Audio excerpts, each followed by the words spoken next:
Good afternoon, ladies and gentlemen. Could I request you children to settle down as we start Bisctalk? Requesting all students to settle down, please. You can speak well if your tongue can deliver the message of your heart.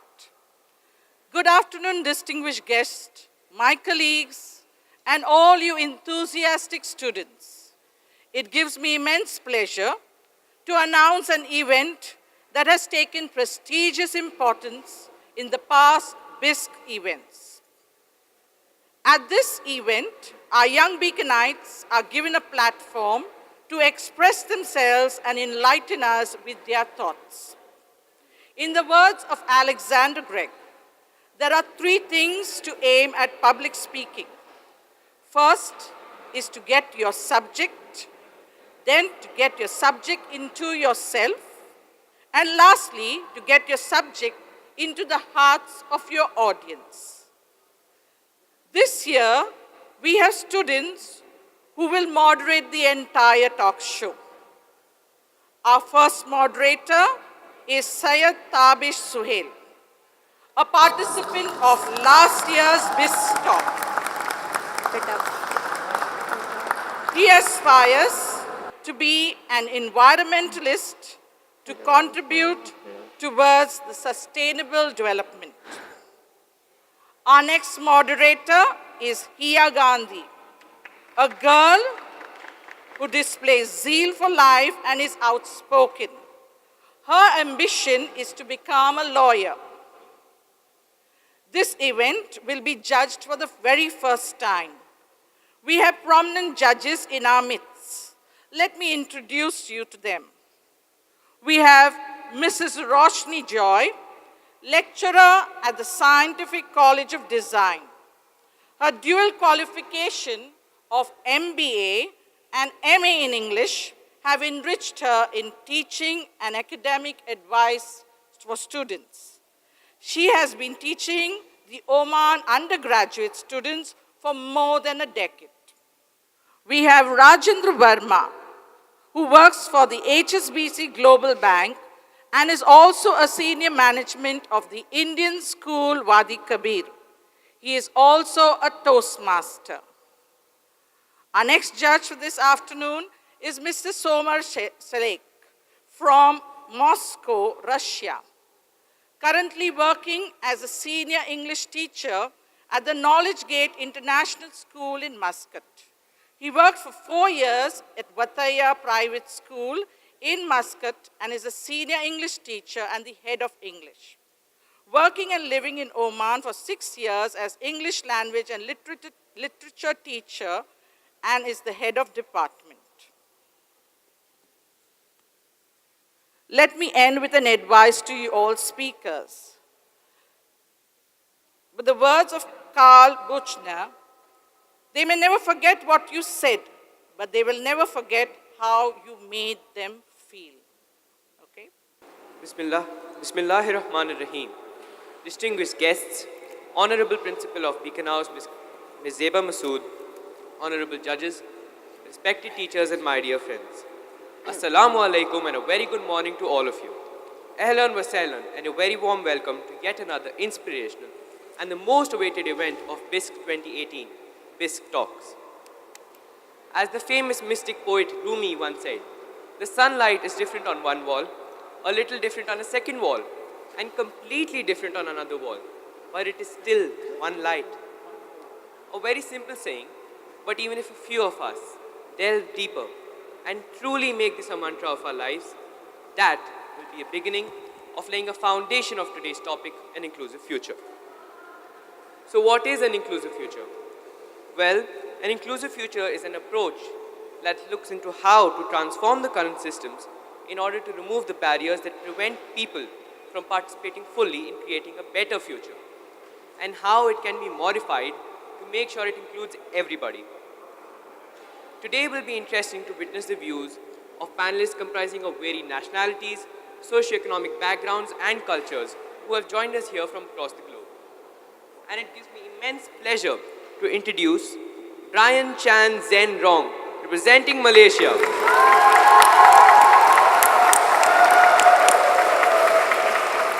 He was born on the 24th of March 2002, and his hobbies are reading, photography, and poetry. His ambition is to become a politician and an actor to be able to help people to make the world a better place. Now we have representing Team Oman, we have Sayyida Masira,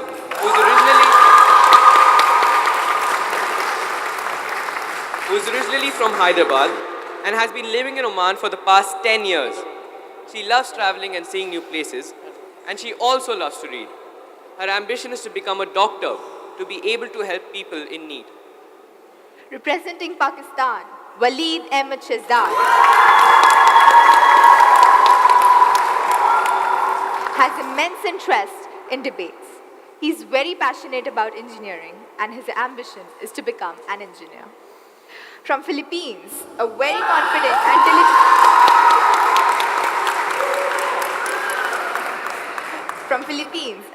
confident and diligent student, Mika Lebrilla, is here with us today.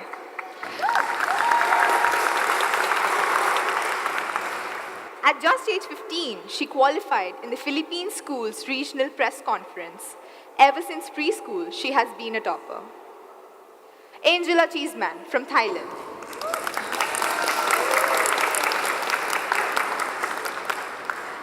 has interest in writing, and she wants to become a journalist. A big round of applause for all our panelists.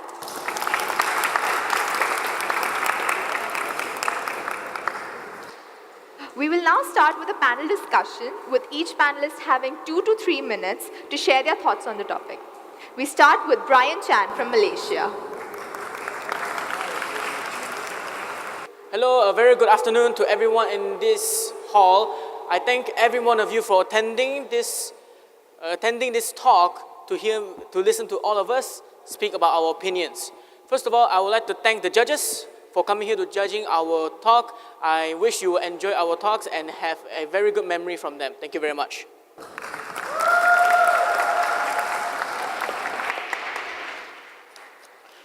Before I begin, I would like to talk about what an inclusive future means to me. An inclusive future is very simple. In a phrase, no one is left behind. An inclusive future is a world where the poor, the rich, the majority, the minority, the weak, the strong, the young and the old can live together as one without anybody telling them no. A world with freedom, peace, and also love that can only be achieved when we work together. We all currently enjoy an inclusive future. Right at this very moment, people from 5 different nations, or possibly even more, are gathered here for this convention in a spirit of sportsmanship and friendship. I believe many of you are currently enjoying this right now. This would not have been possible without an inclusive future. And I believe being included in an inclusive future is a human right, not a privilege given to the powerful or only the rich, but for everyone, poor, rich, young, old, weak, strong, and all. However, when we look at the grand scheme of everything, we find out that the world currently is far from being perfectly inclusive. Because an inclusive future is utopia. A world perfectly surrounded in peace, love, and also unity. A world with perfect social justice, a world with fair representation, and a world where no one will go hungry in the streets anymore. However, the truth is, there are so many things, terrible things that are going on right now that we sometimes forget to look at. As an example, based on an estimation by the United Nations, over 13.5 million Syrian refugees are reported and recorded to be around the European continent. Only 13.5 million people are registered and recognized. And the worst part is, only half of that number actually made it to safety in a refuge country. Half, less than, and possibly even less, especially when considering the ones who are unregistered. What about the other half? Why were they denied refuge? It's because many of the countries in Europe refuse to take them in. Because they say they're afraid that terrorists might hide among them, or they're afraid that they will affect their nationality and their culture. This is the essence of what we call exclusive thinking, a world where we choose to exclude people instead of putting them in and calling them part of us. And other examples include human rights abuses in Africa, where a large sum of money and a large sum of taxes were taken by the powerful, and the people, especially children, are left with nothing. Over 263 million children are currently out of school. A large portion of that is focused in the African continent because there were no schools, not enough of them to support such a high amount of children. And the list goes on and on and on as how many terrible things are happening right now. But the question is, what can we do to help? What should be our motive? What can we do at home? What can we do around our life? The simple answer is we can begin now with small actions. As Malala Yousafzai once said during a speech in Harvard, let's make our future now and let's make our dreams tomorrow's reality. The future can be as far as millenniums or as close as the next minute. We do not need to wait for power, nor do we need to wait for the perfect timing, as it will never come. Malala Yousafzai, at only the age of 12, fought for women's rights, even though she wasn't even recognized as a teenager yet. And through the internet, she was able to gain massive support and help many children, especially women, to get into schools. Even after an assassination attempt by a Taliban militant, she still stood strong, and even till today, she's still fighting for women all across the world. She did not wait to become a CEO, politician, or a minister to help. Why should we? You have a mouth, speak about it to your friends and families. You have Facebook, post about it, write your opinions. You have hands, write about it to your minister or politician. You have a will to fight, use it now to fight.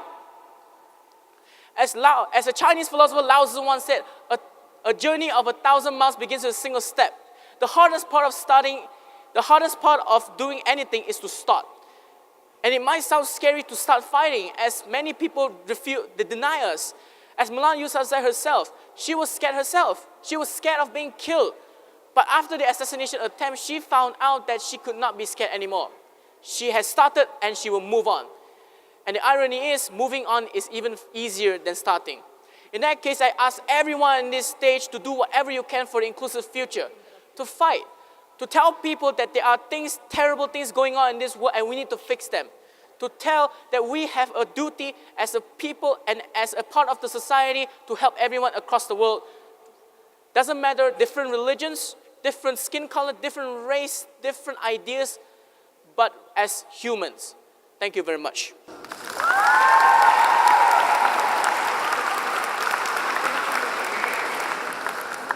A very thought-provoking speech indeed, Brian. We have only 2 to 3 minutes to speak, so if the speakers could just limit their times. Thank you.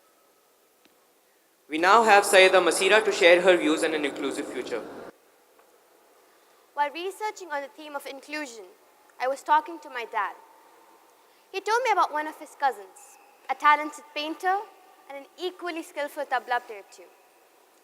However, despite being talented, he struggled to get admission in some of the best schools of the town. Why? I asked my dad. My dad shared that all these so-called best and popular schools of his time couldn't provide any access to a child in a wheelchair. Forget curriculum. Even architecturally, the schools were not designed to include. As children and students, our first community experience comes from school. It lays the foundation for an inclusive society. Imagine a world where each child, whether running or in a wheelchair, whether gifted or a slow learner, feels a sense of belonging. Research has proved that included children have better communication skills, achieve higher grades, and have improved social skills. This brings me to another important question. How can curriculum be made inclusive? As we all are aware, the Bisc theme for 2018 is multiple literacies in a world of tomorrow. So how does this link to inclusion? The word multiple literacies refers to a range of literacies, such as digital, financial, arts and creativity, emotional and social, and health. Thus, multiple literacies create the foundation for an inclusive curriculum for a 21st century learner. Another fundamental aspect of an inclusive future is gender equality.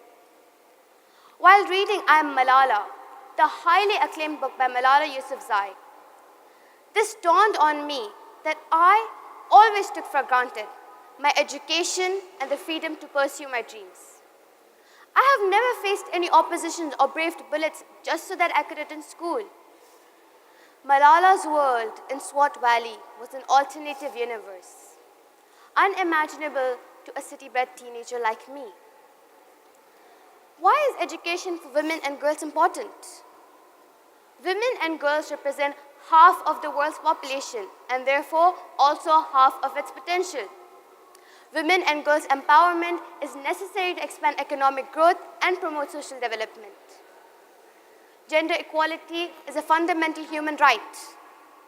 As of 2014, 143 countries have guaranteed equality between men and women, but 52 yet have to take this step. So why is inclusion important? Why are we talking about it? Why is this talk titled Inclusive Future? The world is full of diversity based on color, race, nationalities, gender, religion, and the list goes on, which makes us unique and special. But the world is not an ideal place.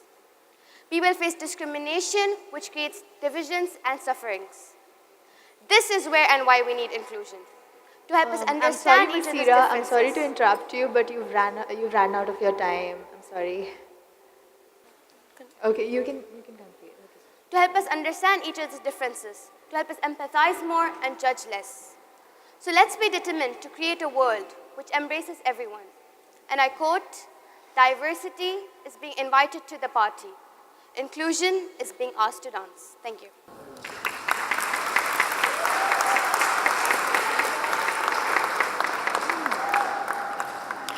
Diversity is being invited to the party and inclusion is being asked to dance. Quite an inspiring quote, Masira. We now have Waleed to share his thoughts on the topic.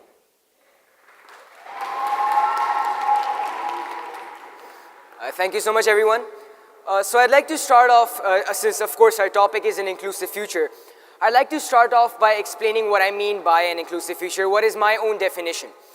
An inclusive future would basically be a future where every single human being can get their rights that they deserve. And it's sort of the future that everyone dreams about, right? But the issue is that it's not as achievable as one may want. And I'll tell you why. Because currently inside our world, as of 2018, there are so many examples of discrimination. For example, according to a UNESCO report, 263 million children currently are out of schools and are not getting education. 62 million girls are being discriminated against and are not being sent to school simply based on their gender. And then along with this, if we come on to the religious and ethnic minorities, right? Islamophobia is a huge issue currently. And then in ethnic minorities, the albinos in Africa are currently being discriminated against. And if we're going to talk about other examples, there's Trump's travel ban. He put his ban on 7 Muslim majority countries. That is, again, discrimination against those countries. And, there are these examples for religious and ethnic minorities. And along with that as well, there's also transsexuals, which is a very important topic, and not many people talk about it. In Honduras specifically, people are only arrested based on their sexuality. So transgenders are arrested for spreading their sexuality or telling people about who they are. Telling people that they are transgenders or explaining to them that we are transgenders. That's discrimination again. So these are all these examples of discrimination that exist. And the reason why I said at the very beginning that an inclusive future is going to be very difficult to obtain is the fact that these examples have varied, root causes. The root causes that these examples have are very difficult to resolve. Okay, for example, it could be poverty. It could be lack of funding from the government. For education specifically, it could be the lack of teachers. The UN estimates 69 million new teachers would be needed for global education. And when you think of that number, the question that arises is where would those teachers come from? Because there's lack of education currently, right? So where would those teachers come from? How would we be able to provide education, and where would those teachers come from? And then again, there are also other causes. For example, terrorism. Again, the UN estimates 50 million children are not getting education because they're stuck in conflict zones. So terrorism is again affecting people and is causing these minorities to not get their rights. And these are very difficult to solve, right? Terrorism has not been solved for so many years. And that is why, again, at the very beginning, I said that such a future is going to be very, very difficult to obtain. Now, one may argue that there are laws and there are resolutions that are being made to, better the situation. But then my question is, how effective are those laws? For example, the Convention on the Rights of the Child and the Convention on the Elimination of Discrimination Against Women are two very commonly known resolutions made by the United Nations for rights of children and rights of women. 194 countries have ratified the Convention on the Rights of the Child. 188 have ratified the Convention on the Elimination of Discrimination Against Women. My question is, how many of those countries are actually providing the children and the women their rights? The answer to that is not so many, because if all 194 and all 188 were providing the rights, then we wouldn't have issues of discrimination and issues of exclusive thinking or an exclusive future in the first place. So to wrap it all up, my point is simply Waleed? that there are so many examples. You've also ran out of your time. May I just wrap it up? Sure, okay. So to wrap it all up, my point is that there are laws and, that are being made to resolve the situation, but they're not being as effective as they need to be. And that is why, again, I think that this inclusive future, even though you may call this thinking pessimistic, is not very achievable at the moment unless a huge change comes about in the way we think, in the way we make our laws. Thank you.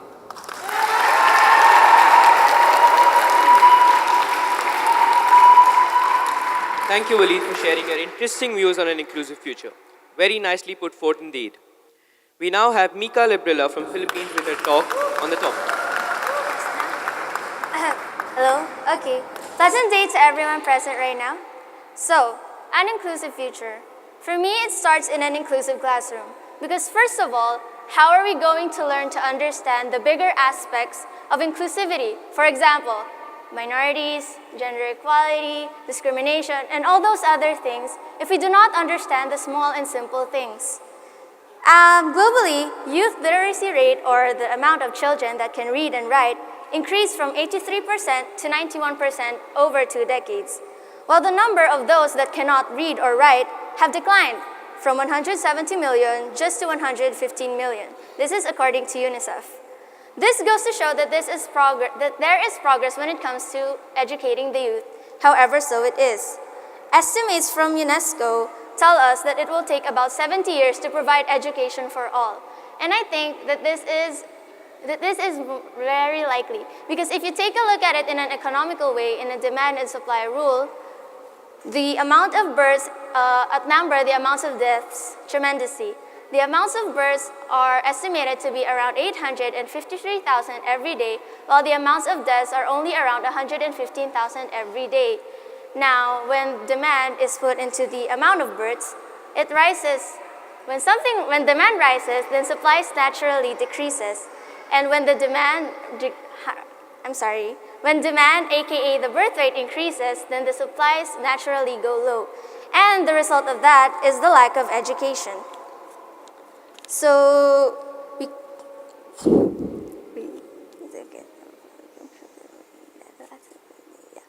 okay, so within this group, everyone has been part of a classes, and inside the classes, there are bound to be many other groups out there. There will be the jocks, there will be the nerds, and there will be the average kinds of students in there. Now, this is an example of a diverse group. And diverse, according to Merriam-Webster, is the state of being different. Now, a diverse group is highly beneficial because a diverse group can give you many different perspectives, skills, and opinions. But a diverse group can only be beneficial if and only if the students within that class is comfortable enough to share what they know and so that they can be productive with what they are doing. It might seem shallow that an example is a classroom, but if you come to think of it, inside a classroom, those children will become professionals in the future. And if those children are taught to be respectful and understanding of every person's differences as early as they start to go to school, then they will surely carry that on when they become professionals. So in my opinion, I believe that an inclusive future does not have to be completely about statistics, numbers, or intelligence. It needs to start within the person to learn how to have good morals. If the person knows how to respect the differences of many other people, then the good results will surely follow. We don't need so much complications. We just need the simple mindset that if you teach your children... Mika, you've also ran out of time. So Okay, I'll just wrap it up. If we teach our children to be more understanding and respectful, then all the other things will follow. Because I quote the Philippines national hero, Dr. Jose Rizal, "Ang kabataan ang pag-asa ng bayan," which literally translates to, "The youth is the hope of our future." Thank you.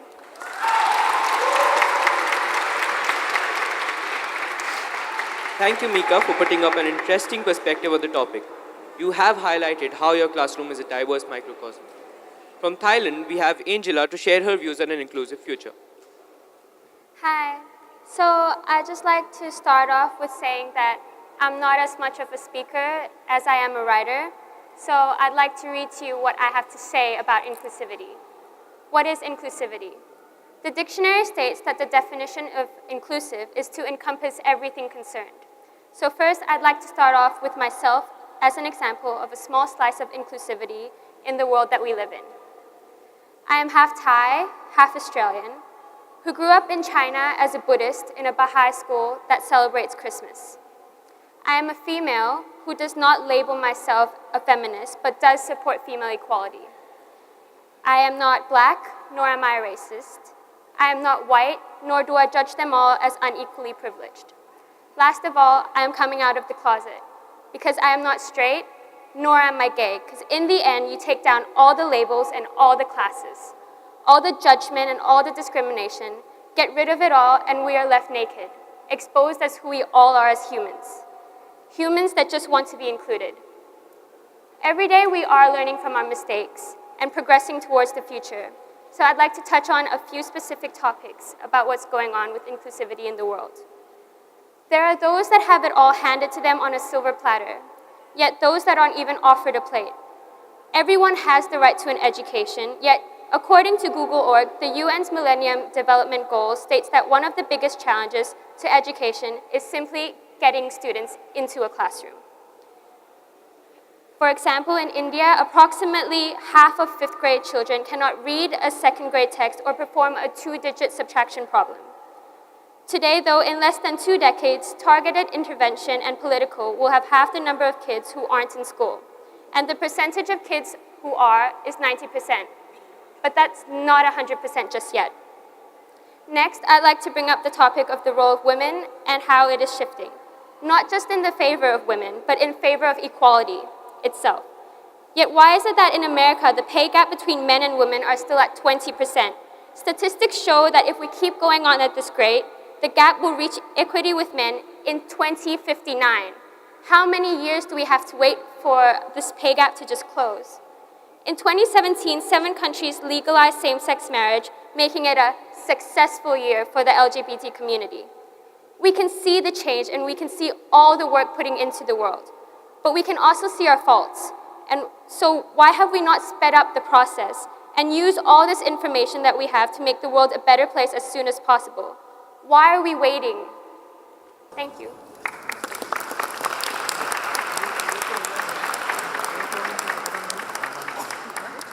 What an inspirational speech, Angela. Let us look forward to make a positive change in this direction. Let us now start with the questioning round in which each panelist will be asked 2 questions in 2 rounds, each round consisting of 1 question. In the first round, my fellow moderator here will ask 1 question to each panelist, and in the second round, I will. So let's start. Here, the stage is all yours.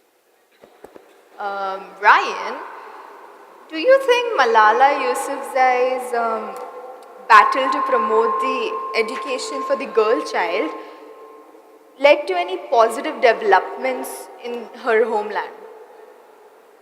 Could you repeat the question? I can't hear you. Do you think Malala Yousafzai's battle for promoting the educational rights for the girl child led to any positive development in her homeland?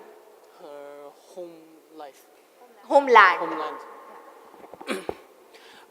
Before I begin, I would like to say sorry for going over the time just now. In the question of if Malala Yousafzai's fight for women's rights and women's education have helped, develop positive development in their hometown, I said homeland, absolutely yes.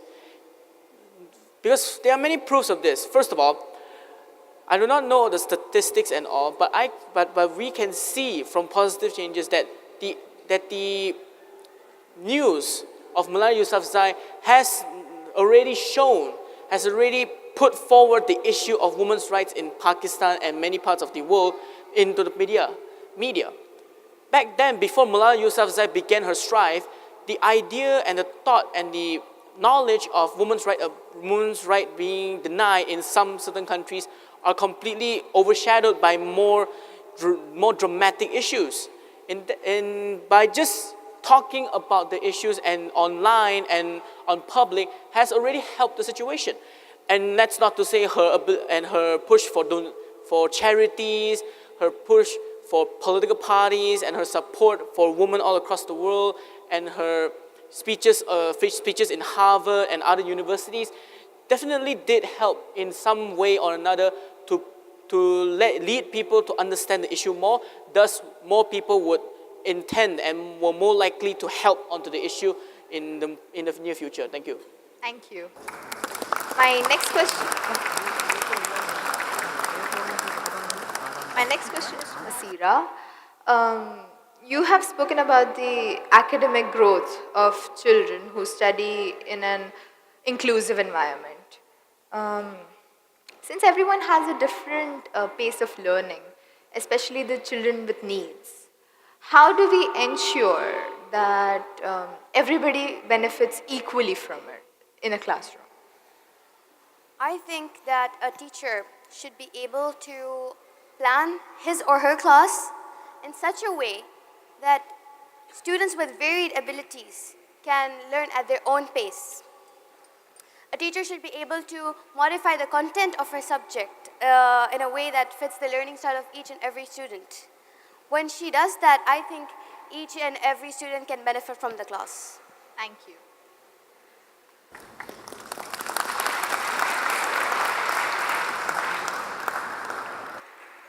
Waleed, you have spoken about the minorities, especially the third gender.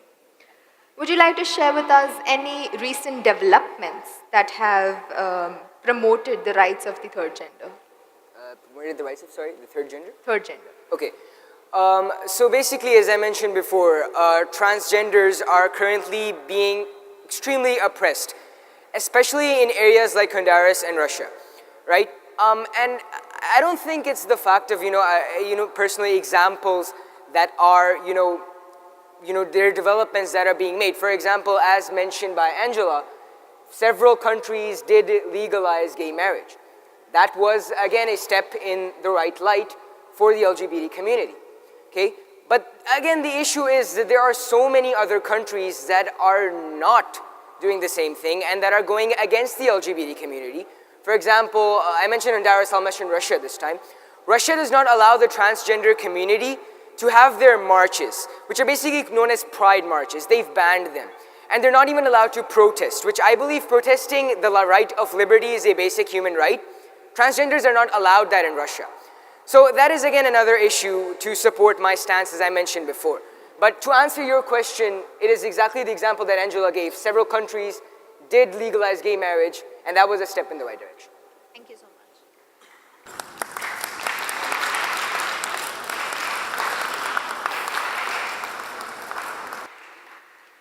Mika, as you said, a classroom is an extremely diverse place. However, sometimes diversity can also create conflicts and confrontations. How do you propose that can be avoided? Diversity can be, excuse me again? How can that Diversity can sometimes create conflicts and confrontations. So how do you propose that can be avoided? Diversity, it depends on the type of diversity. If you meant diversity in terms of attitude and personalities, I believe that it can be worked out as long as the students are comfortable with each other and able to talk every day. But if it comes to terms with learning capabilities and different learning needs, then I think they need to be put in different classrooms with different teachers that are also skilled in giving the education needed for certain students. And yeah, that's it. Thank you.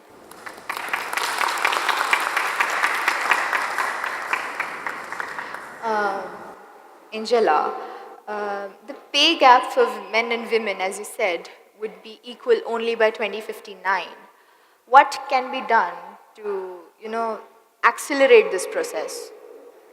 I said that the pay gap will be equal in 2059 if we keep going at the pace we are now. To fasten up the pace, I believe that, education is a big factor in women pay equity because that's what has made the pay gap smaller in the past few years. So if we increase the level of education for women, for everyone, not just women, then the pay gap will eventually close up. Thank you.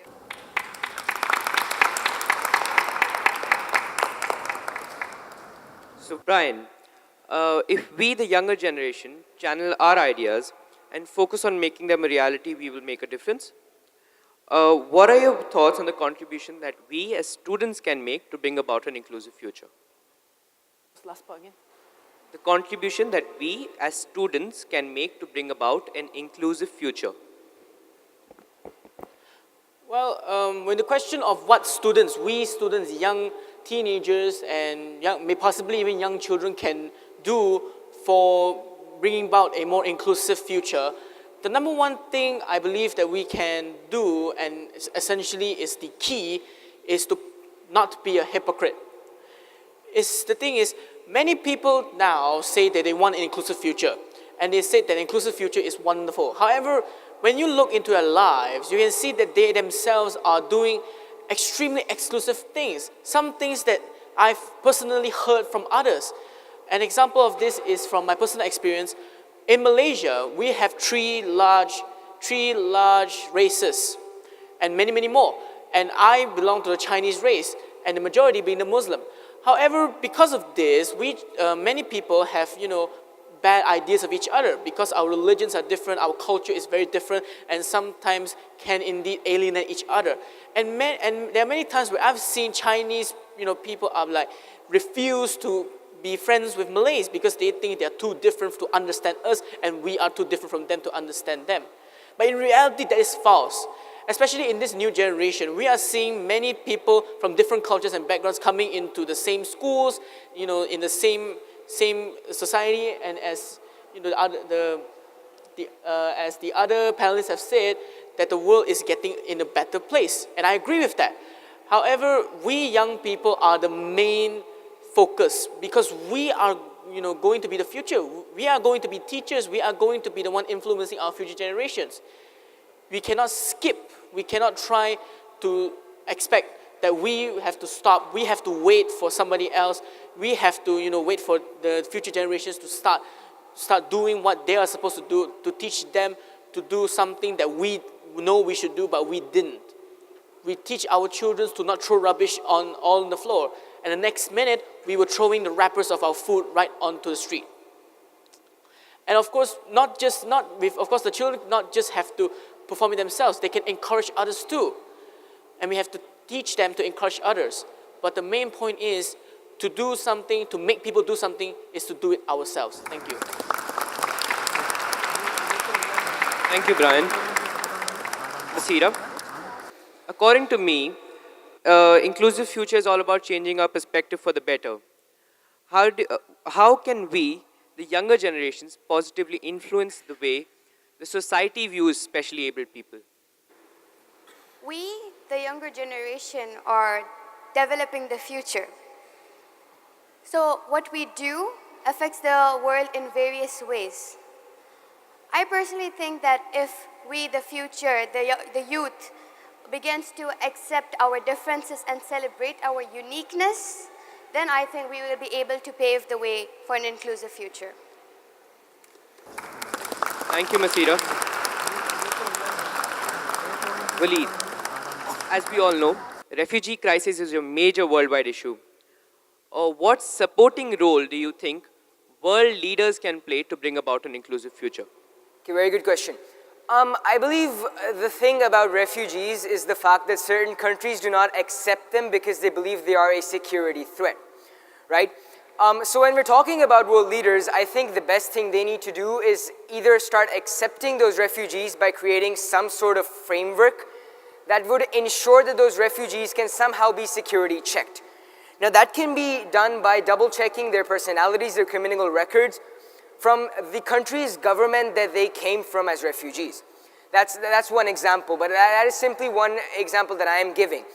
But that's the thing, since world leaders have so much power, they have they have the United Nations as a forum where they can speak and they can discuss and create resolutions.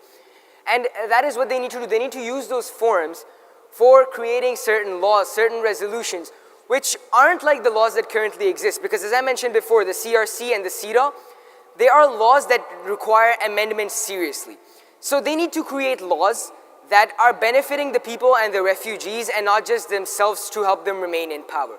And so what they can do is use the forums that have been provided to them by the United Nations or by some other organization and create laws that benefit the people, benefit the refugees, benefit the minorities, benefit everyone else. Because again, an inclusive future means including everyone, not just the world leaders and not just the people in power.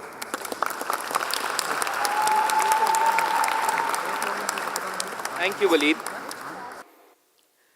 Mika, if you could please share any personal experience where you have applied the concept of inclusion and what were your learnings from that experience? Well, first of all, in our class back home, we have many activities that are done by group. But of course, it is done by the entire class. We prefer having it by the entire class instead of dividing ourselves into 5 different groups or 2 groups during activities. And during those times, everyone has something to do, and if they don't, they automatically come to the leaders to volunteer to do something.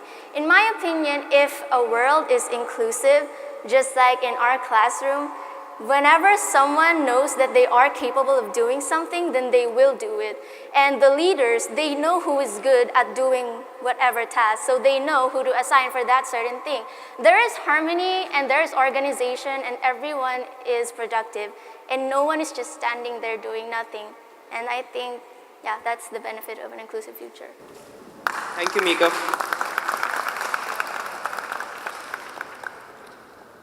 So, Angela, education for the girl child is still a major issue around a lot of places around the world. What can be done to promote the welfare of the girl child? Well, we're already doing something about it, you know? There are more places for children, females, to get an education. So we just have to increase, we just have to see what mistakes we're making with what we are doing and what we're doing right. And we just have to improve on it, because that's what history is about, that's what living is about, improving what we've done and learning from our past mistakes and making it a better future for all of us. Thank you, Angela. We now have the rebuttal round where each panelist will have an opportunity to question any one panelist, one question to any one panelist. Okay. We'll start with Brian. Okay. The question that I will be asking will be given to Waleed. And now, during your introductory speech, you have talked a lot about how difficult it is to promote an inclusive future. Now, yes, it is true that it is hard, it is very, very difficult, but I wonder, do you have any sort of idea of how we could accelerate things, how we can actually change it? And if you do you think we can perform it? Okay. I believe it works in 2 forms. As I mentioned before, the question by one of the moderators was about world leaders. And so I'll talk about it from both perspectives, world leaders and individuals. as to how we can speed up the process of going towards an inclusive future if we can. As for world leaders, they have the power to create laws. We as individuals at the moment currently don't. And so that is why, as I mentioned, to speed up things, amendments need to be made to the resolutions that currently exist. So the Convention of the Rights of the Child and the Convention on the Elimination of Discrimination Against Women, the two laws that I talked about before, the two resolutions, their obligations are not implementation. Their obligations are to report to the committees that have been designated to take those reports from different countries about how that resolution is being implemented within the country. Not that it has to be implemented, it just has to be reported how much of it has been implemented. That's an issue. Because it's because of this point that many countries can simply ratify that resolution and then continuously report that they're doing something about it or they're doing something very small about it. But it might not be something of that scale that could cause a difference. So, again, amendments have to be made to these resolutions, and as I mentioned before, new laws and new resolutions have to be made which are more effective than the ones that currently exist. And now, as he talked about, his question was about individuals. I think we as individuals, we cannot make those laws. We do not have that power. We have the power to vote for our world leaders. What we can do is we can talk more about it and be more open. Because I believe the issue currently is that because of certain traditions and certain cultures and certain religions, we are not very open about certain topics. For example, third genders. For example, people of the LGBT community. We do not talk very openly about those things because we may consider them taboo. And I believe that that needs to change. If we talk more about these minorities, if we talk more about the discrimination that is being done against them, and we spread more awareness, I think it can change the way people think about minorities, and it can change the way the people, comprehend them. And I think that will cause a huge difference in the way our society thinks about these minorities, and it may stop discrimination against these minorities as well. So that's the thing that world leaders and individuals can do.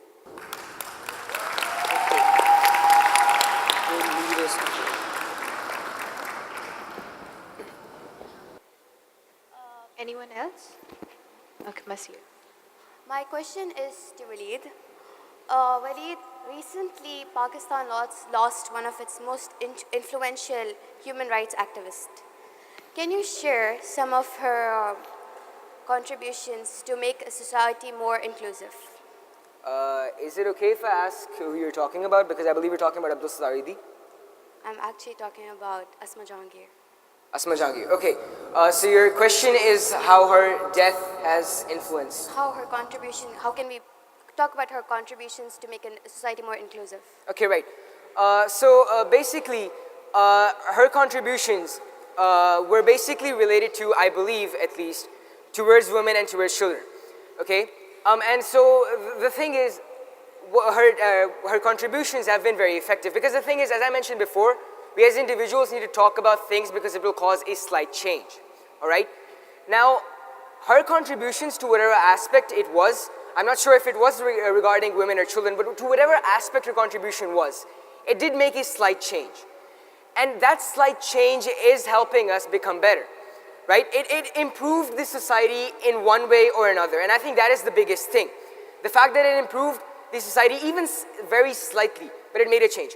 And I think that's what we need to take from her life, and that's what we need to understand, is that as Brian mentioned, we need to take small steps towards an inclusive future. And if we continue to do that, we may be able to speed up the process towards an inclusive future. Thank you.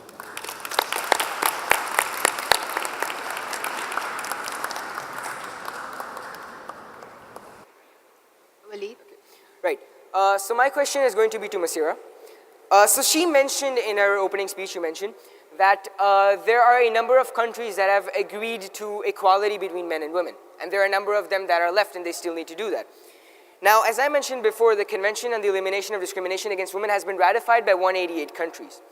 So do you think that just accepting that they are going to have equality between men and women is enough? Very good question, Waleed. But I definitely do not think that just accepting is not going to make a change. We have to accept as well. That definitely that's one of the biggest the starting steps. But after accepting, we have to walk towards that step. When we walk towards having gender equality between men and women, when we're going to walk towards it, like I mentioned in my speech, that half of the world's population is women, and when we are educating women to become, when we are educating women so that they can work, then I think we are developing our world, or we are developing our own countries. We are making a more sustainable development as well. Thank you.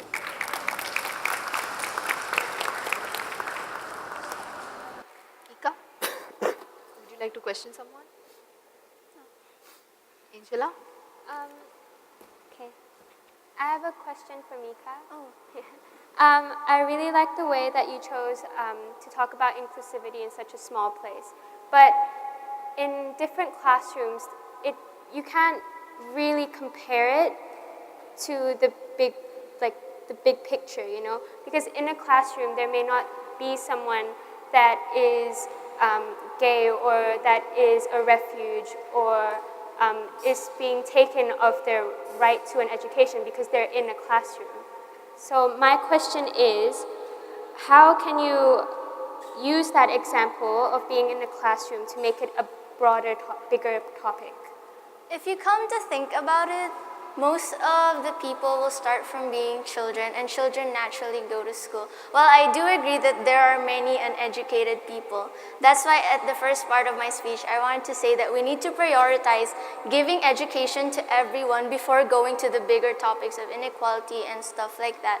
Because when you start to give education to each of the students, and once the teachers know what to teach, starting from good morals, of course, I don't think academics need to be the first thing to be taught. You need to teach them about the fact that the world is a very big place with so many diversity and differences. And once the teachers teach that to the smaller children, then once they get older, these children will learn how to understand the differences and the diversity. And when you told me that there aren't gay people in classes and stuff like that, it can be taught in classroom. And once they get out of the world, and if they were taught before in school that they need to be respectful and understanding, then when they do meet those gay people or the refugees and other people, then they will know how to treat them accordingly and with respect.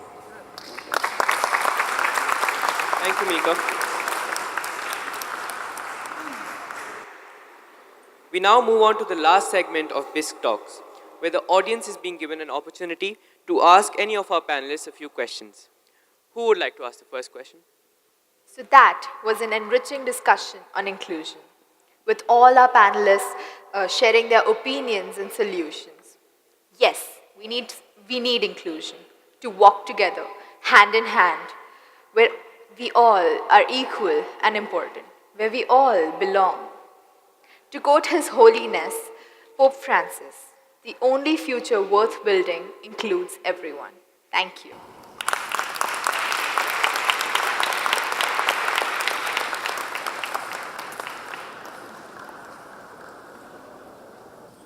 I think these children deserve a big round of applause. It's not easy to stand there and talk, okay? And they've done a wonderful job. And big round of applause to our moderators too. I would now request Ms. Salima Hashmi, who has also accompanied us to be a judge this afternoon, to give away a few tokens of appreciations to our judges. I call upon Ms. Roshni Joy.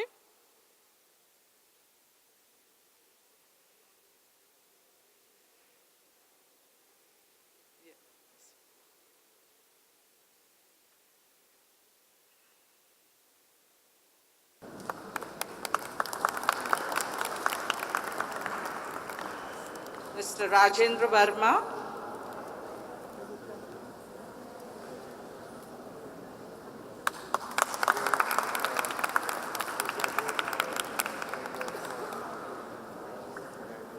And Mr. Somar Saleh. I'm sure judges also had a tough time to judge our students. A very good afternoon and thank you everyone. We are now going to screen the 5 films which came in for the competition. We're just going to start the screening. Our day one was a fantastic opportunity for our students to display their expertise, dedication, and hard work. Speaking of hard work, what an outstanding day we've had. And I'm excited to call out the names of our award winners. What do you say, Kurat? I couldn't agree more, Alia. But before giving away the awards, let's give a big round of applause to all the participants who did their best in displaying great sportsman spirit and making this event a success. True that. You never know your limits until you push yourself to them. Since you have mentioned limits, how would you feel like if you were in a confined space and needed excellent foot skills, creativity, and quick decision making? I would feel like a teacher. Well, we are talking about sports, my dear. Oh, in that case, a game that requires all those skills would be futsal.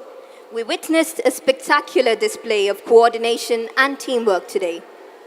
And to give away the awards to the winners of this category, I will request Mrs. Dongchai Tranquilchen from Beacon House, Thailand to do the honors, and Mrs. Jamila Ashfaq, Senior Mistress, Beacon House School System, Oman, will be escorting her. Our second runner-up for girls futsal is Beacon House, Thailand. Well done.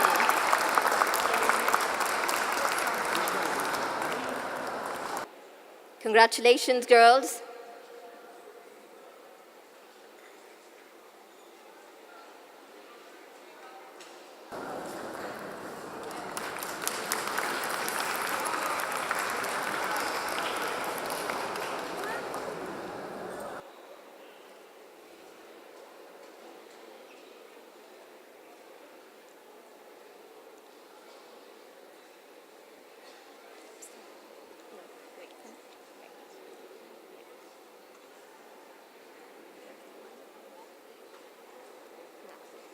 Our first runner-up is the team from Beacon House, Malaysia. Congratulations!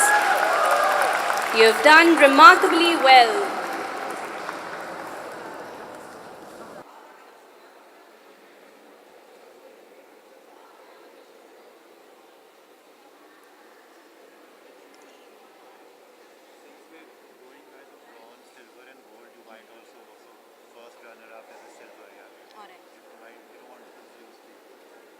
Whichever you want to do it, but so long as people know that Yes. bronze, silver. Yeah.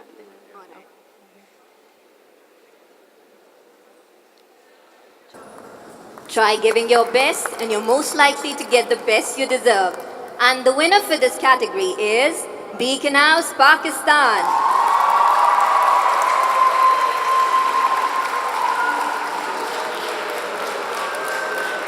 A big round of applause.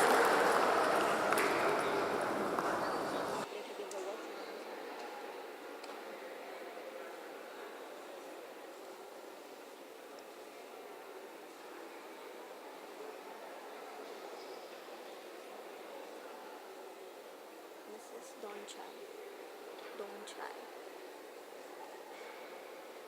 I can't see. Is it done?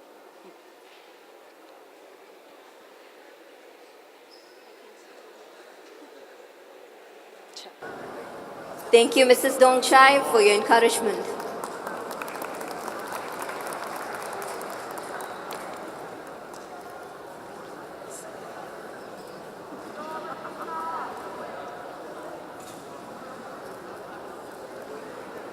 Please give a big round of applause to our champions.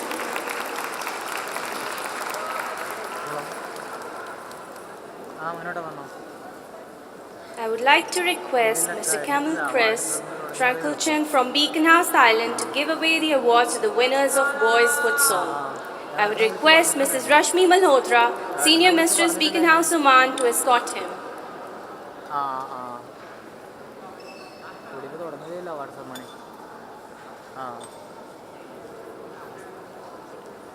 And now, the winners of boys futsal. The second runner-up is the team from Beacon House, Malaysia. Well done, we are proud of you.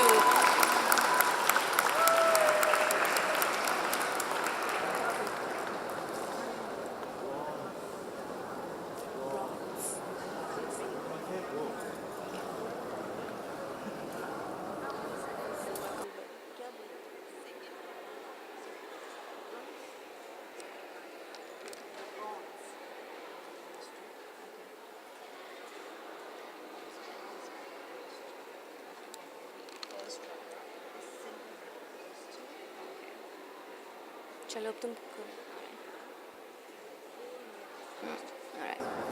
Our first runner-up, the silver medal goes to Beacon House, Thailand. Congratulations. You guys rock.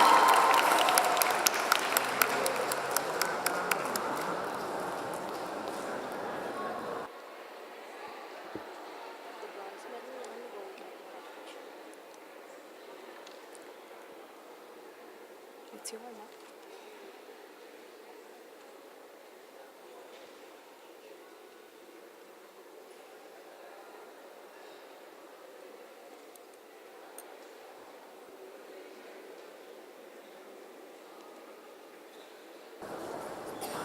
And now the winner team, the gold medal goes to Beacon House, Pakistan. A well-deserved victory.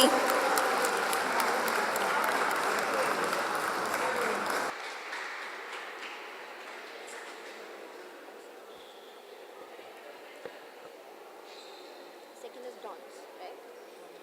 Bronze? Second bronze, है ना? Second bronze and first is silver.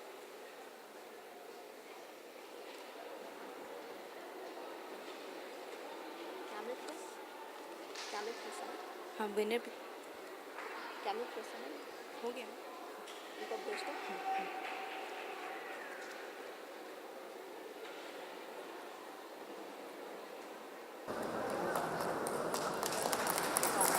Thank you, Mr. Camel Chris, for gracing us with your presence.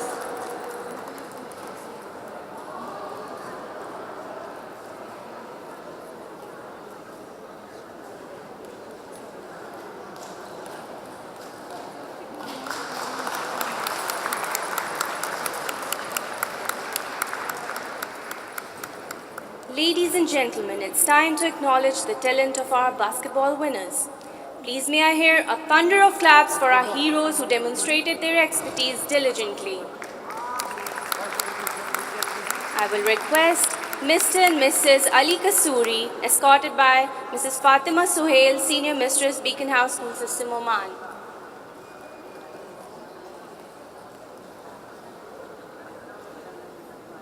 And now let's call upon our second runner-up. The bronze medal goes to Beacon House, Philippines, a well-deserved award.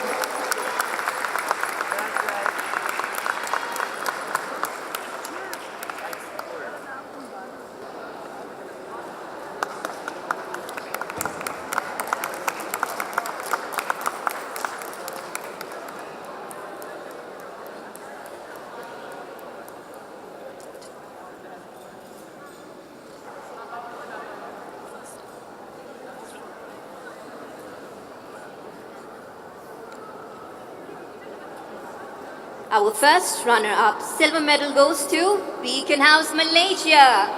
Congratulations, what an admirable strength.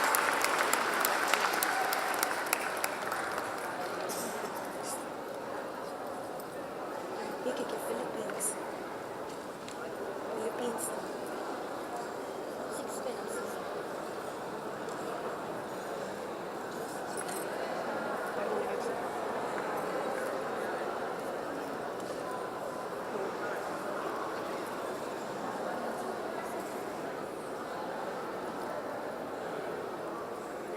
And the winner team for this category is Beacon House, Pakistan. Congratulations. You've proved that hard work and honesty are indeed the best policies.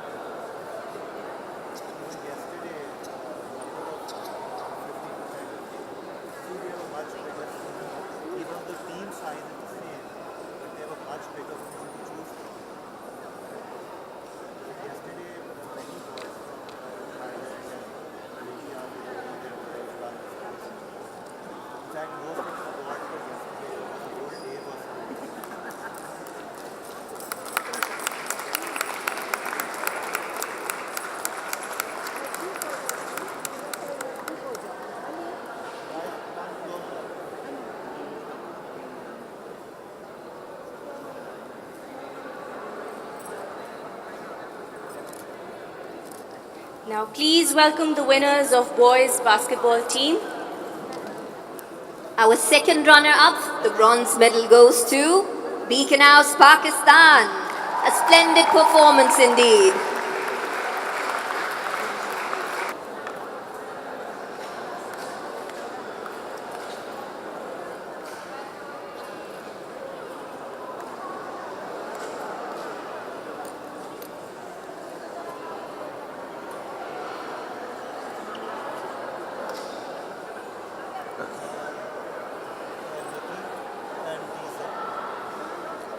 Our first runner-up, silver medal goes to Beacon House, Philippines.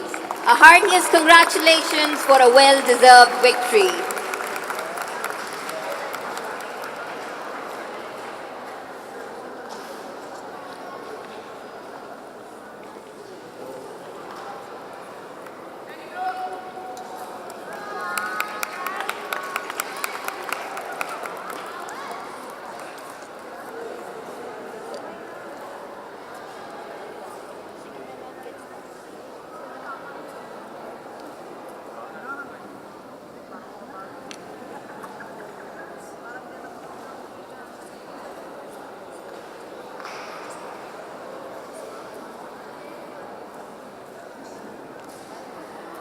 The winner team for this category and the gold medal goes to Beacon House, Malaysia. Congratulations.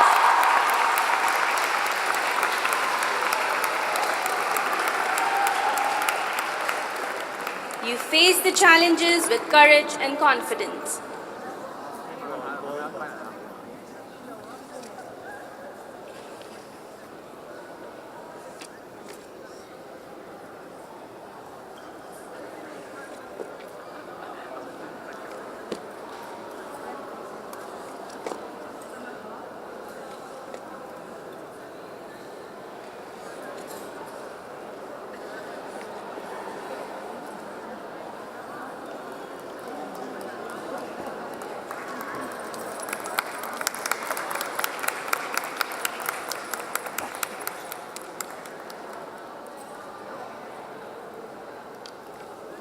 I would like to pay my regards and thank Mr. and Mrs. Ali Kasuri for encouraging the champions.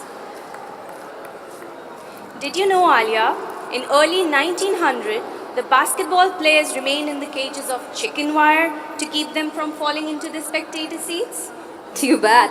We were denied the pleasure of witnessing that amazing sight. But the good news is that our players were not encased today and had plenty of room to display their exceptional skills. That's true. So let's now move on to the next category and announce the winners of Wick-Waff. Excuse me, Alia. There's no such category. Well, there is, Kurat. I'm talking about the same sport that was played in Victorian England as an after-dinner parlor game. Oh, you mean table tennis? Precisely. Thou art smart. Our young Beaconites, I request all the students, the contestants, please sit down. Could you stop moving around, please? Those at the back, yes. Could you sit down, please? Thank you. All right. Our Beaconites displayed their boundless passion and energy throughout the game. So let's encourage the winners of this category. And to do the honors, we would like to call upon Mr. Qasim Kasuri, Chief Executive Officer of Beacon House School System. I will request Mrs. Zeba Masood, Principal Beacon House, Oman, to escort him. And the names of our second runner-up, bronze medal.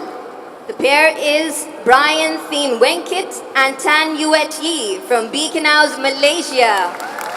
Kudos for your victory.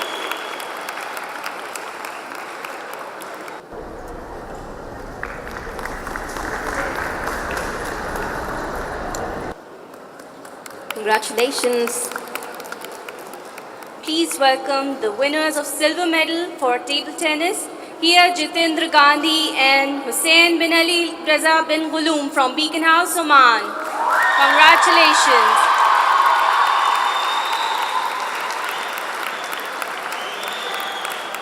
Your efforts were completely worth it.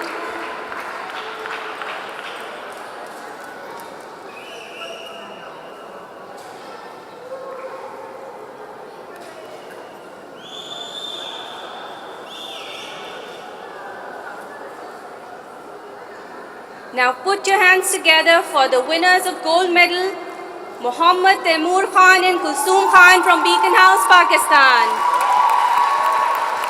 Keep being awesome and we'll keep saying congratulations.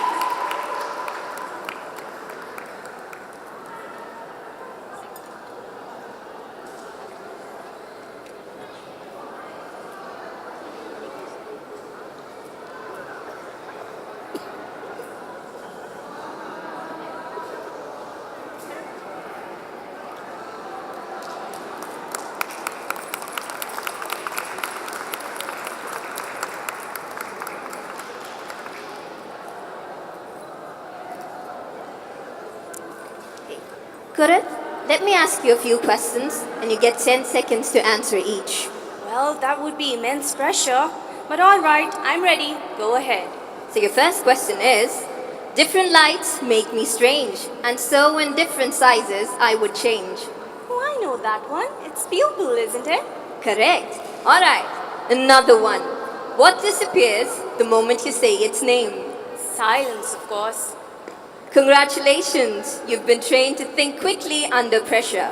Speaking of it, can you think of a contest that involves quick thinking and spontaneity? Are you talking about the one in which our terrific 10 showed these skills vivaciously? Yes, indeed. Ladies and gentlemen, please put your hands together for those who exhibited their intelligence in Bisquiz competition.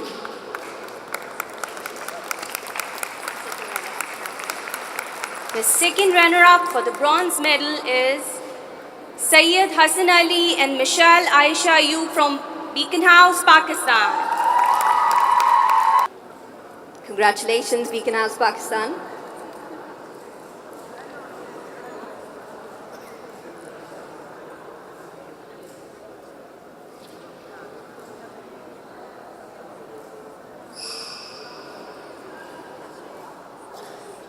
The silver medal goes to Joseph D'Angelo and Enyamani Cheeseman from Beacon House, Thailand. Congratulations on your success.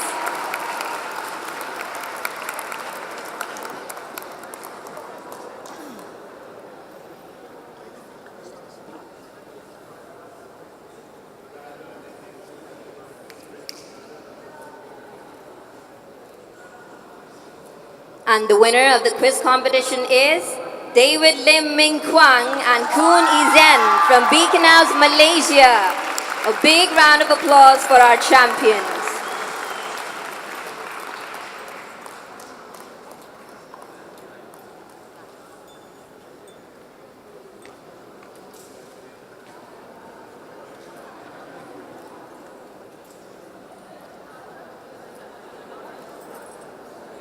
Thank you, Mr. Qasim Kasuri and Mrs. Zeba Masood.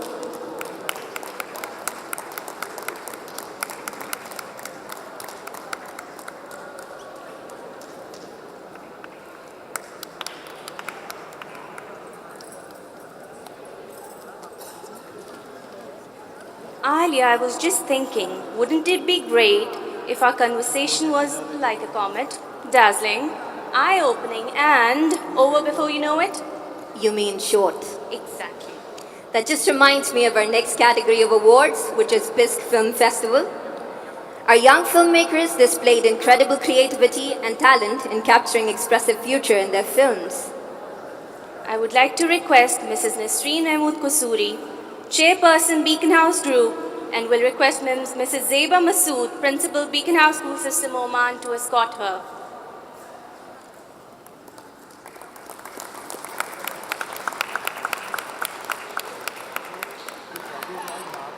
The bronze medal goes to Our Tomorrow by Muhammad Hamza Suri from Beacon House, Oman. Well done.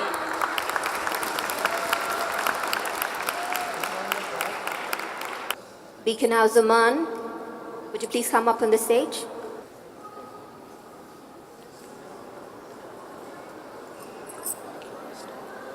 Our first runner-up, silver medal goes to Music That Connects, a film by Justin Rees from Beacon House, Philippines.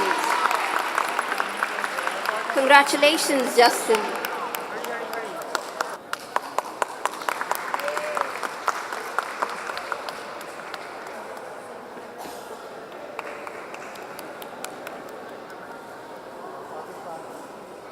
And the winning film for Bisc Film Festival 2018 is My Life by Jamila Sajid from Beacon House, Pakistan.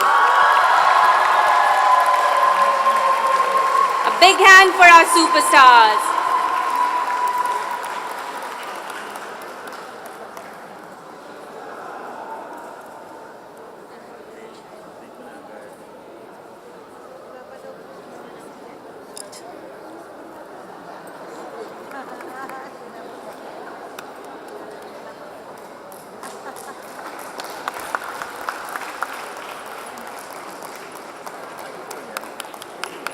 Big round of applause to all our champions.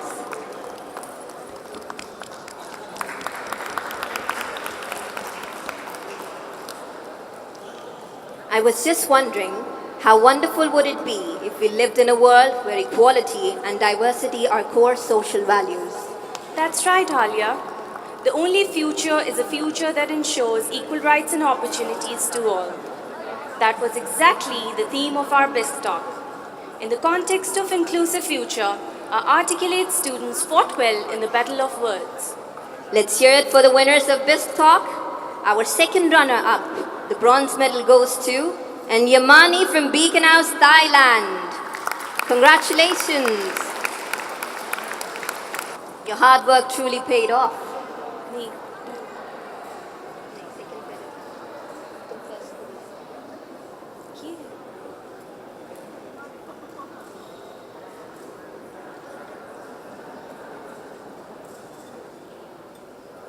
Silver medal goes to Brian Chen Yang Rong from Beacon House, Malaysia. Your hard work truly paid off. All the best things come to the best of us all. And the winner for this category is Waleed Ahmed Shehzad from Beacon House, Pakistan. You did remarkably well.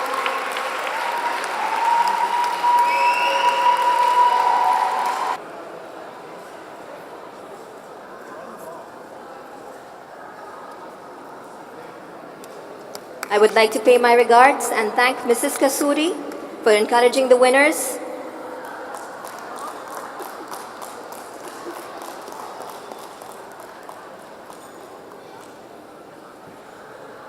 It was sheer pleasure to have you with us. Congratulations once again to the award winners of Bisc 2018. I would also like to address all the other participants and say that this is not the end of everything, and then you will get many more opportunities coming your way to prove your mettle. I have a short line for you, delivered by Wincy Lombardi. It's not whether you get knocked down, it's whether you get up. So without taking any longer, because as they say, it's best to leave your audience before the audience leaves you. So have a great day ahead and see you all at dinner tonight. Thank you, everyone. Guys, make sure that you all come to dinner tonight because there's a few special awards that we're going to be giving out. So if you're not there, you'll miss yours, assuming that you were getting one in the first place. But see you all in the evening. And before leaving, I will request all the participants to give their feedback on the tabs placed at the end of the hall.